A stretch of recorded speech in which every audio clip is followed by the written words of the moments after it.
Hi everyone, I want to share with you one of the most fun pushing builds I've played in the recent past, I would say, and this is the Xeris Magnum Opus Frozen Orb with Shi Mizu.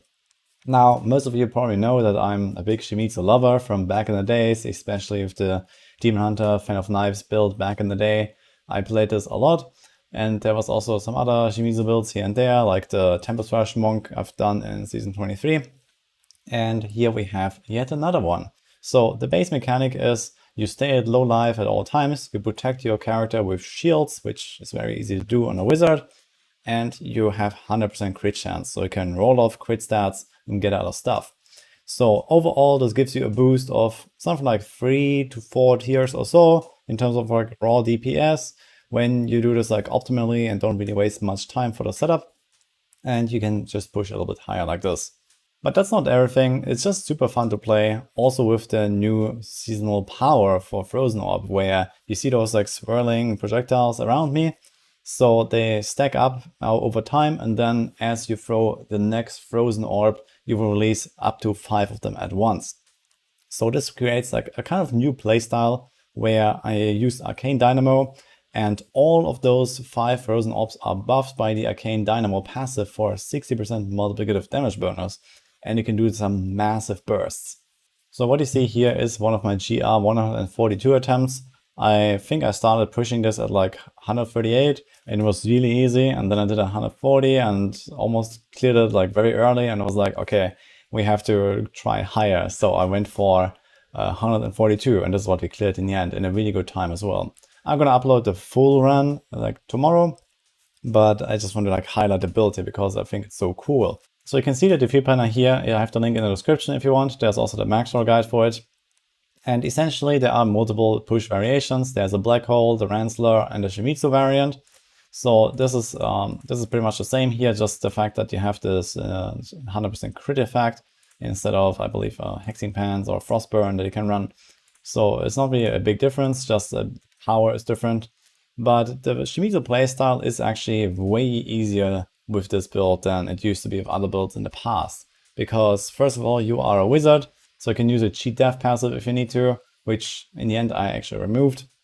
But the Unstable Anomaly does not heal you, it just gives you a shield. So whenever you mess up your low life like timing when you get hit by monsters, then most of the time you're gonna end up in Shi Mizu range, and you can start shielding yourself further from there with your attacks. And then there's obviously the Enchantress. So the Enchantress also didn't exist back in the day. That was also reworked in Season 23, and with the cheat death, that puts you exactly to 1 hit point. So it's very easy to just like run into a pack of monsters, get one shot or so, and then you're just like kind of chilling, and you don't have to do anything, and you get like a free Shi Mizu card every 2 minutes. And on top of this, and the seasonal power from Season 27, there were also 2 additional changes for the Xeris set that just make the whole thing way more playable and achievable now with Shi Mizu. So number 1 is the set got almost twice the toughness now. It went from 60% damage reduction to 75% damage reduction. And you also get an extra skill slot because you don't need slow time on the bar anymore. So this allows you to get magic weapon deflection, which gives you additional shields whenever you attack. So previously this was the slow time, and now you have extra shields. You can combine this with the galvanizing ward, and we also have the Spectral Blade barrier blades. And like this and the Archnaga Bracer, I shield myself on every attack for roughly 15% of my life or so. Up to 16% actually if you have a perfect roll, but mine wasn't good. And then you also get every 5 seconds 120% of your life as shield. And you can combine those 2 effects to effectively never die with this build. At least with stacking a little bit of vitality, I had a few vitality gems and a bit in Paragon, it was absolutely fine to tank even multiple elite packs most of the time without really much worrying. So once you get a bit of a feel for how strong the shields are, you can definitely play around it. And honestly, I was very surprised about the power of this build. So this 13-minute clear is really insane, I believe. And I did push a little while for it, and I had really many like close attempts where I just didn't get a conduit and stuff like that. But my gear wasn't also really fully optimized. So you see here, for example, I had a random non-ancient belt because my ancient version of this had life per kill. Obviously, you have to remove all sources of healing, including your paragons, because else it's gonna like slowly heal out of the Shi Mizu range, which you don't want. I also had like something like this here, Dexterity Ring, so this could have been area damage, for example. We have this here, no Arcane Orb damage, also relatively scuffed rolls. I had this here, I didn't want to spend too many Crucibles. I figured this would be, yeah, that's a very small push. But here we could have had area damage as well, instead of the Int. So there is definitely some improvements, and even at my Paragon, I think something like 144, 145 is doable with a bit better gear and, maybe slightly more attempts. And I also noticed that cooldown reduction is actually very powerful on this setup in this season, because of this Arcane Dynamo multi-Frozen Orb playstyle. So effectively, it takes you, I think it's exactly 6 seconds after casting a Frozen Orb to regain those 5 orbs that circle around you, where you shoot more at once. So theoretically, every 6 seconds you can unleash this barrage of 5 buffed Arcane Dynamo Frozen Orbs that do the total damage of 8 Frozen Orbs altogether. And the idea was that I stacked more cooldown reduction to cast my Black Hole at almost a 6-second cycle. And instead of playing around Convention of Elements, for example, we just had Focus and Restraint, and we can nuke whenever we want and whenever the time is convenient. And most of the time, I would just do this 4 generator attacks, Black Hole, then get the 5th Arcane Dynamo stack, throw the Frozen Orbs, maybe throw a few random more Frozen Orbs or so, and then repeat.